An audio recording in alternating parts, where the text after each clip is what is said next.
नित ध्यान धरू शंकर मन वाणी अरुकाए, जन्म मरण के फेर से मोही करो निज सहाय। श्री शिवाय नमस्तुभ्यम। आप सभी पर भोलेनाथ का आशीर्वाद सदैव बना रहे। प्रिय श्रोताओं, सोमवार का दिन भगवान शिव को समर्पित है। इस दिन भक्त भोलेनाथ को प्रसन्न करने और उनकी कृपा प्राप्त करने के लिए व्रत रखते हैं। मान्यता है कि इस दिन सच्चे मन से पूजा करने से सभी मनोकामनाएं पूर्ण होती हैं। आइए भगवान शिव की महिमा का गुणगान करते हुए इस पावन कथा का आरंभ करते हैं। एक बार किसी नगर में एक साहूकार था।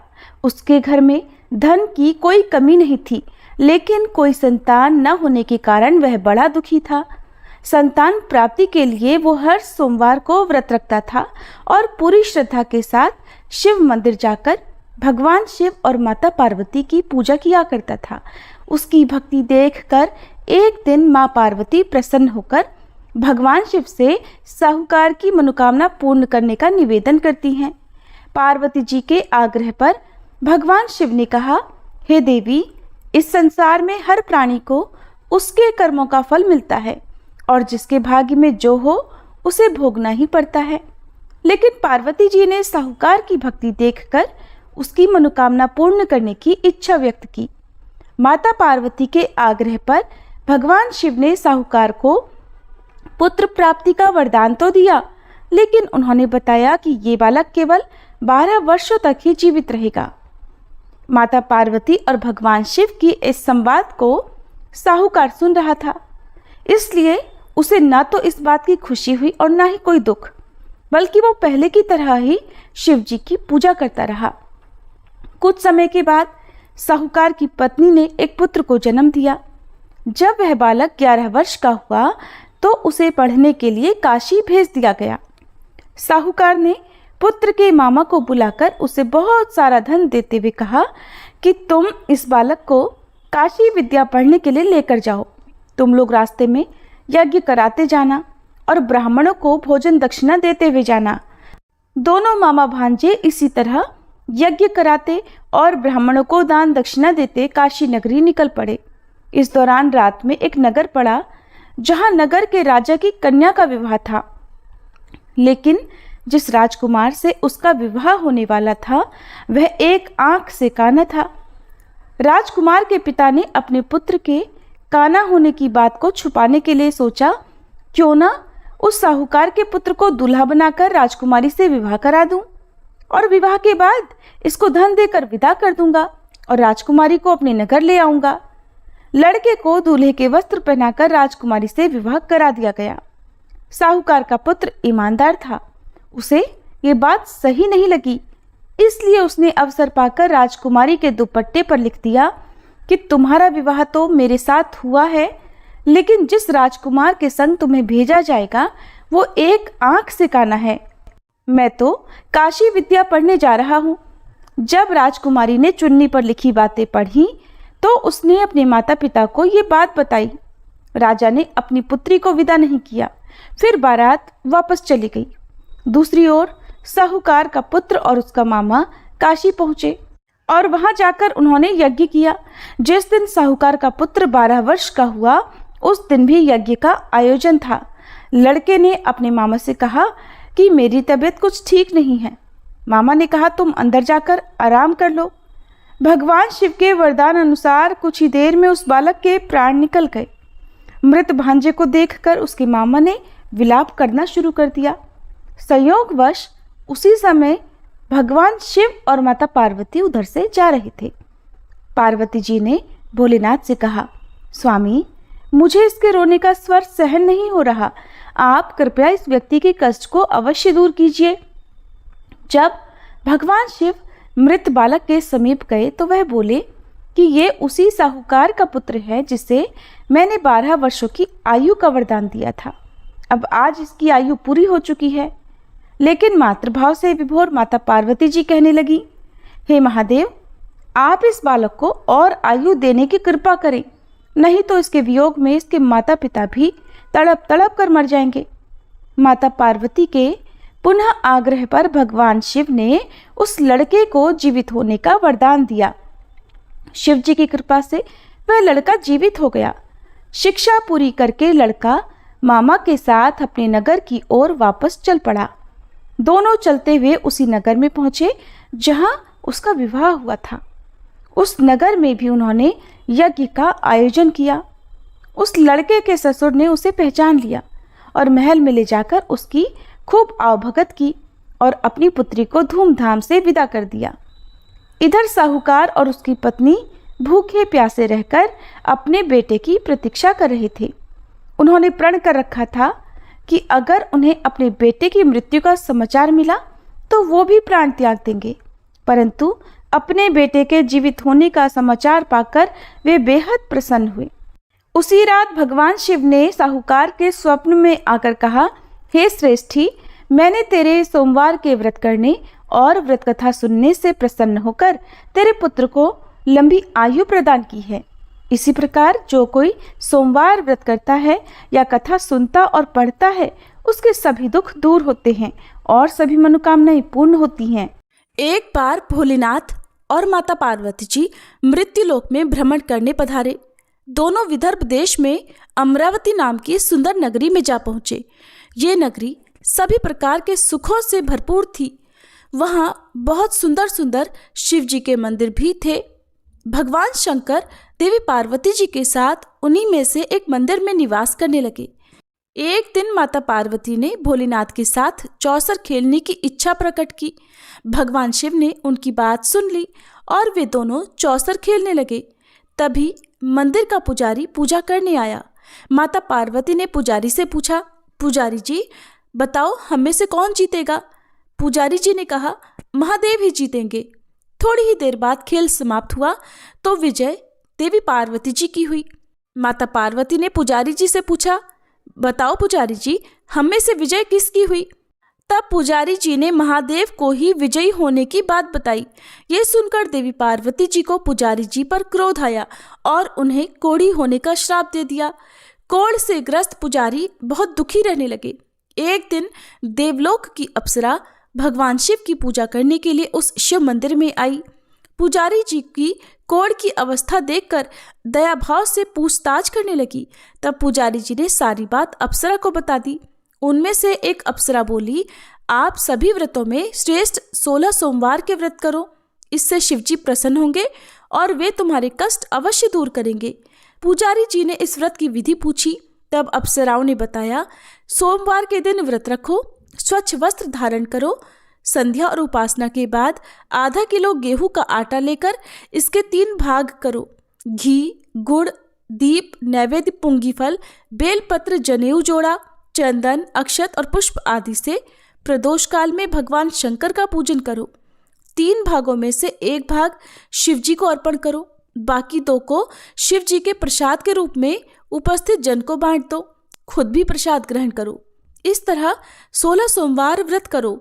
17वें सोमवार को पाव भर की पवित्र आटे की बाटी बनाओ, उसमें घी और गुड़ मिलाकर चूरमा बनाओ, शिव जी को भोग लगाकर उपस्थित भक्तों में बांट दो। इसके बाद परिवार सहित प्रसाद ग्रहण करो तो इससे सभी मनोरथ पूर्ण हो जाते हैं। ऐसी बात बताकर अप्सराएं चली गईं। पुजारी जी ने अप्सराओं की बताई विधि अनुसार 16 सोमवार के व्रत किए, जिसके पुण्य प्रताप से भगवान शिव की कृपा और माता पार्वती की दया से पुजारी जी कोढ़मुक्त हो गए और आनंद से रहने लगे। कुछ समय के बाद भगवान शिव और देवी पार्वती जी वापस उसी मंदिर में आए। देवी पार्वती ने पुजारी जी को निरोगी देखकर कारण पूछा तो पुजारी जी ने 16 सोमवार व्रत की महिमा बताई। पार्वती जी खुद भी 16 सोमवार व्रत रखने के लिए तैयार हो गई और इस व्रत को करने से उनके रूठे हुए पुत्र कार्तिकेय जी देवी पार्वती जी के आज्ञाकारी हो गए। कार्तिकेय जी ने जब माता से पूछा कि माता आपने ऐसा क्या किया जिससे मेरा हृदय परिवर्तन हो गया, तब देवी पार्वती ने 16 सोमवार की कथा उन्हें सुना दी। कार्तिकेय जी ने अपने विशेष मित्र से जो कहीं खो गया था उससे मिलने की कामना में 16 सोमवार के व्रत किए तो उनका खोया हुआ मित्र उन्हें जल्दी मिल गया। मित्र ने इस आकस्मिक मिलन का कारण पूछा तो कार्तिकेय जी ने उसे 16 सोमवार का व्रत करना बताया।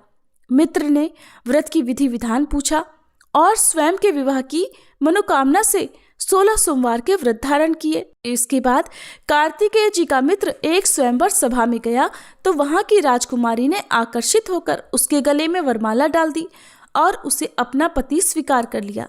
तब राजा ने बहुत सारा धन और सामान देकर उसको भेजा। अब वे दोनों सुख से रहने लगे। जब 16 सोमवार के व्रत का उसकी पत्नी को पता लगा तो उसने पुत्र प्राप्ति की कामना से 16 सोमवार के व्रत किए। उसके कुछ समय बाद एक अति सुंदर, सुशील और बुद्धिमान पुत्र प्राप्त हुआ। जब वह बड़ा हुआ तो उसने अपनी माँ से 16 सोमवार के व्रत की गाथा सुनी। तब उसने भी राज्याधिकार प्राप्त करने के लिए 16 सोमवार के व्रत शुरू कर दिए। एक राजा को अपनी कन्या के लिए योग्य पुरुष की खोज थी। राजा ने अपनी कन्या का विवाह उस सर्वगुण संपन्न पुरुष से कर दिया। राजा के कोई पुत्र नहीं था तो उसने अपने दामाद की योग्यता देखकर उसे राजा बना दिया। राजा बनने के बाद भी वह 16 सोमवार के व्रत करता। 17वां सोमवार आने पर उसने अपनी पत्नी से शिवजी की पूजा के लिए मंदिर चलने को कहा तो उसने दासियों से कहकर पूजा की सामग्री तो भिजवा दी, लेकिन खुद नहीं गई। अब इधर राजा ने शिवजी की पूजा समाप्त की तो आकाशवाणी हुई, हे राजा, अपनी रानी को राजमहल से निकाल दे, नहीं तो सर्वनाश हो जाएगा। राज दरबार में आकर सभासदों से विचार विमर्श किया और सर्वनाश के भय से रानी को राजमहल से निकाल दिया गया। अपने दुर्भाग्य को कोसती हुई रानी नगर से बाहर चली गई। दुखी मन से चलते हुए वह एक गांव में जा पहुंची। वहां पर एक बूढ़ी माई थी जो सूत बेचा करती थी। बूढ़ी माई ने दया करके रानी को अपने साथ सूत बेचने के लिए रख दिया। जब से रानी को साथ रखा, बूढ़ी माई का तो सूत बिकना ही बंद हो गया। बूढ़ी माई ने रानी से वहां से जाने को कह दिया। अब रानी एक तेली के यहाँ काम मांगने गई। उसी समय तेली के मटके चटक गए, सारा तेल बह गया। तेली ने भी उसे वहां से भगा दिया। दुखी होकर रानी एक नदी के पास गई तो नदी का सारा पानी सूख गया। वह एक पेड़ के नीचे बैठी तो पेड़ के सारे पत्ते सूख कर गिर गए। आसपास के लोगों ने जब यह सब कुछ देखा तो उसे पकड़कर मंदिर के पुजारी गुसाई जी के पास ले गए। गुसाई जी देखते ही जान गए कि यह कोई विधि की मारी कुलीन स्त्री है। गुसाई जी ने रानी से कहा कि वह उनके आश्रम में उनकी पुत्री की तरह रह सकती है। अब रानी आश्रम में रहने लगी। रानी भोजन बनाती थी तो उसमें कीड़े पड़ जाते थे। पानी भरकर लाती तो वह गंदा हो जाता था। अब तो गुसाई जी ने एक दिन दुखी होकर उससे पूछा कि बेटी, तुम्हारी ये दशा कैसे हुई? ये किस देवता का कोप है? तब रानी ने शिवजी की पूजा में ना जाने वाली बात गुसाई जी को बताई तो गुसाई जी बोले, पुत्री, तुम 16 सोमवार के व्रत करो, इससे तुम अपने सभी कष्टों से मुक्ति पा सकती हो। गुसाई जी की बात मानकर रानी ने 16 सोमवार के व्रत किए। 17वें सोमवार के दिन विधि विधान से शिवजी की पूजा भी की। पूजन के प्रभाव से राजा को इधर महल में रानी की याद सताने लगी और रानी को ढूंढने के लिए उसने चारों दिशाओं में अपने दूत भेज दिए। रानी की खोज में घूमते घूमते दूत गुसाई जी के आश्रम में भी पहुंच गए। राजा को खबर लगी तो राजा रानी को ले जाने आश्रम पहुंच गया। गुसाई जी से बोला, ये मेरी पत्नी है। शिव जी के क्रोध के कारण मैंने इसे महल से निकाल दिया था। अब जब शिव जी का प्रकोप शांत हो चुका है तो इसे मेरे साथ जाने की आज्ञा दीजिए। गुसाई जी ने रानी को राजा के साथ जाने की आज्ञा दे दी। रानी बहुत प्रसन्न हुई। राजा और रानी के आने की खुशी में नगरवासियों ने खूब सजावट की, मंगल गीत गाए, पंडितों ने मंत्र आदि गाकर स्वागत किया। इस तरह धूमधाम से रानी का महल में प्रवेश हुआ। राजा ने ब्राह्मणों को दान आदि दिए, याचकों को धन धान्य दिया। जगह जगह भूखे लोगों को भोजन खिलाने के लिए भंडारे खुलवाए। राजा रानी 16 सोमवार के व्रत करते हुए शिव जी का विधि विधान से पूजन करते हुए सुखपूर्वक लंबे समय तक जीवन बिताने के बाद शिवलोक को पधार गए।